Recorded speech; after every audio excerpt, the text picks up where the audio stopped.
शैलेंद्र, क्योंकि आप defence expert हैं, इसलिए मैं आपसे वही सवाल पूछूंगी। युद्ध भूमि में प्रधानमंत्री नरेंद्र मोदी पहुंच रहे हैं। दीपक वोरा को आपने सुना, जेलेंस्की को लेकर दुनिया भर में वो मैच्योरिटी उनकी तरफ से नहीं दिखाई गई है। आज जब प्रधानमंत्री मोदी, क्योंकि जुलाई में वो रूस में पुतिन से भी मुलाकात कर चुके हैं, अब उनकी जेलेंस्की से मुलाकात होने वाली है। और जो रूस और यूक्रेन का युद्ध है, हमने देखा कि सिर्फ भारत ही नहीं, दुनिया भर में उसका बुरा असर देखने को मिला है कई क्षेत्रों में।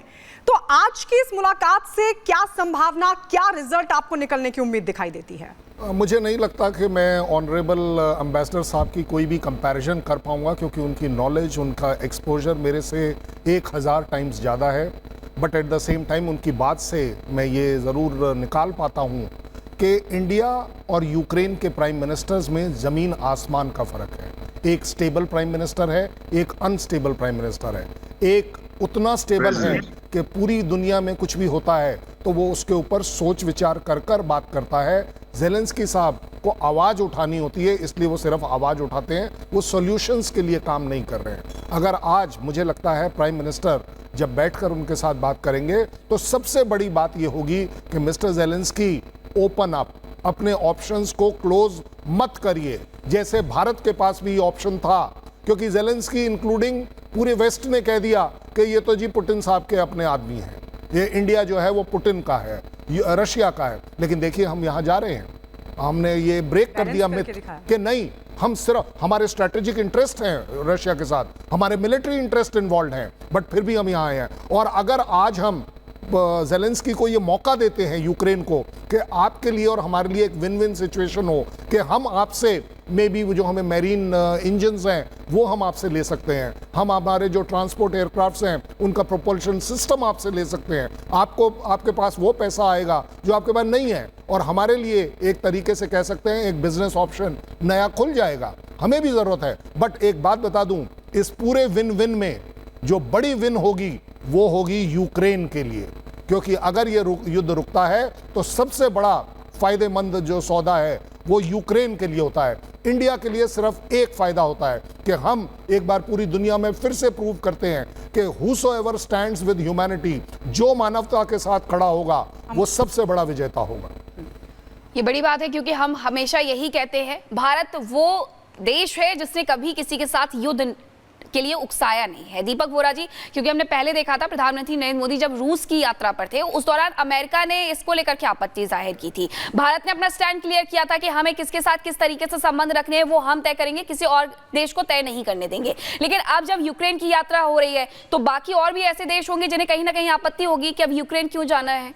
इससे लेकर के भारत का स्टैंड वही रहेगा, लेकिन इस सब से निपटने का तरीका क्या है? इस सबसे निपटने का तरीका भारत की ताकत है, भारत का गुडविल है, भारत पे जो भरोसा है। मैम, अंतरराष्ट्रीय रिलेशनशिप्स में जैसा कि इंटरपर्सनल जो दो व्यक्ति होते हैं, आपस में जो संबंध होते हैं, उसका आधार होता है भरोसा, और भारत के ऊपर सबको भरोसा है। तभी तो हम लोग ग्लोबल साउथ में कहते हैं कि हम उनकी वॉइस हैं। आपको ये पता है कितने लोगों ने पीस प्लान बनाए? चीन ने बनाया, इटली ने बनाया, यूरोप ने बनाया, अमेरिका ने बनाया, पोप साहब ने भी कुछ कह दिया, तुर्की ने भी कुछ कह दिया। सब पीस प्लान फेल हो गए हैं, क्योंकि शांति शायद उस समय वहां पे कोई चाहता नहीं था। अब जब पिटाई हो रही है और यूक्रेन बर्बाद होने के मेरा ख्याल बहुत करीब है, ये कुर्स्क में जो हुआ है, मालूम नहीं उसने ये बेवकूफ़ी क्यों की है। जब एक तरफ शांति की बात करते हैं, दूसरी तरफ उसका जो ताऊ बैठा हुआ है वॉशिंगटन में, वो कहता है बेटा बढ़ते जाओ, आगे मरो, कोई बात नहीं, अपनी शहीद हो जाओ अपने लोग, etcetera, all that nonsense is going on.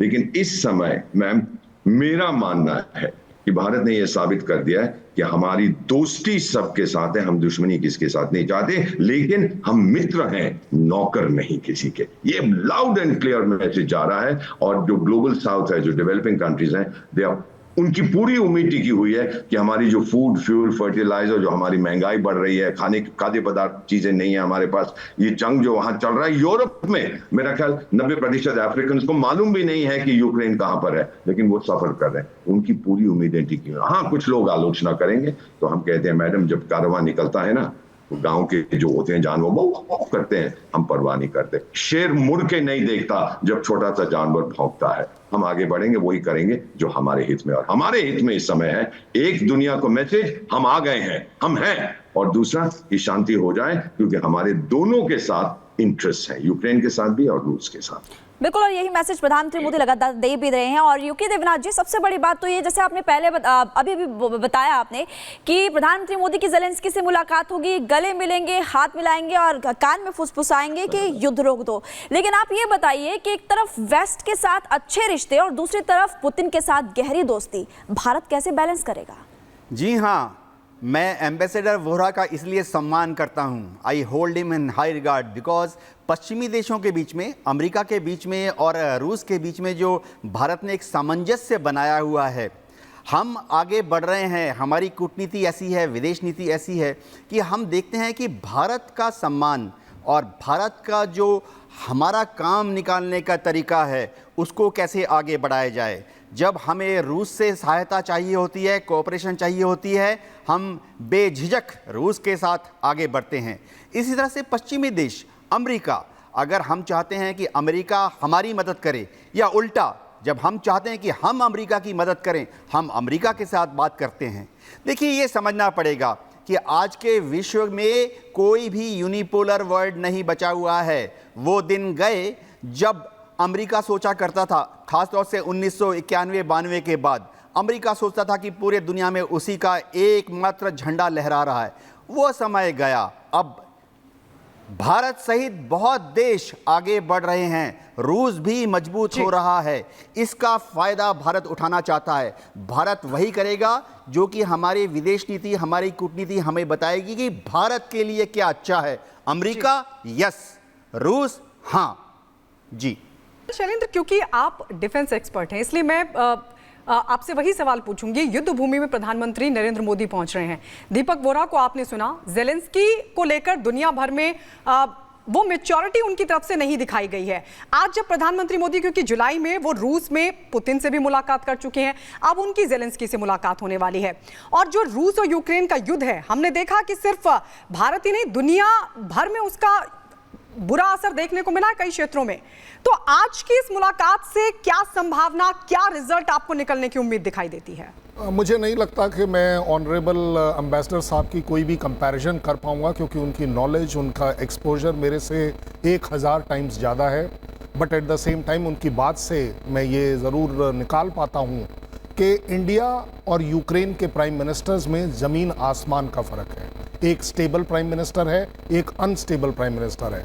एक उतना स्टेबल है कि पूरी दुनिया में कुछ भी होता है तो वो उसके ऊपर सोच विचार कर कर बात करता है। ज़ेलेंस्की साहब को आवाज़ उठानी होती है, इसलिए वो सिर्फ आवाज़ उठाते हैं, वो सॉल्यूशंस के लिए काम नहीं कर रहे हैं। अगर आज मुझे लगता है प्राइम मिनिस्टर जब बैठकर उनके साथ बात करेंगे तो सबसे बड़ी बात ये होगी कि मिस्टर ज़ेलेंस्की ओपन अप, अपने ऑप्शंस को क्लोज मत करिए, जैसे भारत के पास भी ऑप्शन था। क्योंकि ज़ेलेंस्की इंक्लूडिंग पूरे वेस्ट ने कह दिया कि ये तो जी पुतिन साहब के अपने आदमी हैं, ये इंडिया जो है वो पुतिन का है, रशिया का है। लेकिन देखिए, हम यहाँ जा रहे हैं, हमने ये ब्रेक कर दिया मिथ कि नहीं, हम सिर्फ हमारे स्ट्रेटेजिक इंटरेस्ट हैं रशिया के साथ, हमारे मिलिट्री इंटरेस्ट इन्वॉल्व हैं, बट फिर भी हम यहाँ आए हैं। और अगर आज हम ज़ेलेंस्की को ये मौका देते हैं, यूक्रेन को, कि आपके लिए और हमारे लिए एक विन विन सिचुएशन हो कि हम आपसे मे बी जो हमें मैरीन इंजन्स हैं वो हम आपसे ले सकते हैं, हम हमारे जो ट्रांसपोर्ट एयरक्राफ्ट्स हैं उनका प्रोपल्शन सिस्टम आपसे ले सकते हैं, आपको आपके पास वो पैसा आएगा जो आपके पास नहीं है, और हमारे लिए एक तरीके से कह सकते हैं एक बिजनेस ऑप्शन नया खुल जाएगा। हमें भी ज़रूरत है। बट एक बात बता दूं, इस पूरे विन विन में जो बड़ी विन होगी वो होगी यूक्रेन के लिए, क्योंकि अगर ये युद्ध रुकता है तो सबसे बड़ा फायदेमंद जो सौदा है वो यूक्रेन के लिए होता है। इंडिया के लिए सिर्फ एक फायदा होता है कि हम एक बार पूरी दुनिया में फिर से प्रूव करते हैं कि हूसोएवर स्टैंड्स विद ह्यूमैनिटी, जो मानवता के साथ खड़ा होगा वो सबसे बड़ा विजेता होगा। ये बड़ी बात है, क्योंकि हम हमेशा यही कहते हैं, भारत वो देश है जिसने कभी किसी के साथ युद्ध के लिए उकसाया नहीं है। दीपक वोरा जी, क्योंकि हमने पहले देखा था प्रधानमंत्री नरेंद्र मोदी जब रूस की यात्रा पर थे, उस दौरान अमेरिका ने इसको लेकर क्या आपत्ति जाहिर की थी। भारत ने अपना स्टैंड क्लियर किया था कि हमें किसके साथ किस तरीके से संबंध रखने हैं वो हम तय करेंगे, किसी और देश को तय नहीं करने देंगे। लेकिन अब जब यूक्रेन की यात्रा हो रही है तो बाकी और भी ऐसे देश होंगे जिन्हें कहीं ना कहीं आपत्ति होगी कि अब यूक्रेन क्यों जाना है। इसे लेकर के भारत का स्टैंड वही रहेगा, लेकिन इस सब से निपटने का तरीका क्या है? इस सबसे निपटने का तरीका भारत की ताकत है, भारत का गुडविल है, भारत पे जो भरोसा है। मैम, अंतरराष्ट्रीय रिलेशनशिप्स में जैसा कि इंटरपर्सनल जो दो व्यक्ति होते हैं, आपस में जो संबंध होते हैं, उसका आधार होता है भरोसा, और भारत के ऊपर सबको भरोसा है। तभी तो हम लोग ग्लोबल साउथ में कहते हैं कि हम उनकी वॉइस हैं। आपको ये पता है कितने लोगों ने पीस प्लान बनाए? चीन ने बनाया, इटली ने बनाया, यूरोप ने बनाया, अमेरिका ने बनाया, पोप साहब ने भी कुछ कह दिया, तुर्की ने भी कुछ कह दिया। सब पीस प्लान फेल हो गए हैं क्योंकि शांति शायद उस समय वहां पे कोई चाहता नहीं था। अब जब पिटाई हो रही है और यूक्रेन बर्बाद होने के मेरा ख्याल बहुत करीब है, ये कुर्स्क में जो हुआ है, मालूम नहीं उसने ये बेवकूफी क्यों की है। जब एक तरफ शांति की बात करते हैं, दूसरी तरफ उसका जो ताऊ बैठा हुआ है वॉशिंगटन में, वो कहता है बेटा बढ़ते जाओ, आगे मरो, कोई बात नहीं, अपनी शहीद हो जाओ अपने लोग, etcetera, all that nonsense is going on. लेकिन इस समय मैम, मेरा मानना है कि भारत ने यह साबित कर दिया है कि हमारी दोस्ती सबके साथ है, हम दुश्मनी किसके साथ नहीं चाहते, लेकिन हम मित्र हैं, नौकर नहीं किसी के। ये लाउड एंड क्लियर मैसेज जा रहा है। और जो ग्लोबल साउथ है, जो डेवलपिंग कंट्रीज हैं, दे आर, उनकी पूरी उम्मीद टिकी हुई है कि हमारी जो फूड, फ्यूल, फर्टिलाइजर, जो हमारी महंगाई बढ़ रही है, खाद्य पदार्थ चीजें नहीं है हमारे पास, ये जंग जो वहां चल रहा है यूरोप में, मेरा ख्याल 90% अफ्रीकन को मालूम भी नहीं है कि यूक्रेन कहां पर है, लेकिन वो सफर कर रहे हैं। उनकी पूरी उम्मीदें टिकी हुई। हाँ, कुछ लोग आलोचना करेंगे, तो हम कहते हैं मैडम, जब कारवां निकलता है ना, तो गांव के जो होते हैं जानवर वो करते हैं, हम परवाह नहीं करते। शेर मुड़ के नहीं देखता जब छोटा सा जानवर भौंकता है। हम आगे बढ़ेंगे, वही करेंगे जो हमारे हित में, और हमारे हित में इस समय है एक दुनिया को मैसेज, हम आ गए हैं, हम हैं, और दूसरा कि शांति हो जाए, क्योंकि हमारे दोनों के साथ इंटरेस्ट है, यूक्रेन के साथ भी और रूस के साथ। बिल्कुल, और यही मैसेज प्रधानमंत्री मोदी लगातार दे भी रहे हैं। और यूके देवनाथ जी, सबसे बड़ी बात तो ये, जैसे आपने पहले अभी भी बताया आपने कि प्रधानमंत्री मोदी की ज़ेलेंस्की से मुलाकात होगी, गले मिलेंगे, हाथ मिलाएंगे और कान में फुसफुसाएंगे कि युद्ध रोक दो। लेकिन आप ये बताइए कि एक तरफ वेस्ट के साथ अच्छे रिश्ते और दूसरी तरफ पुतिन के साथ गहरी दोस्ती, भारत कैसे बैलेंस करेगा?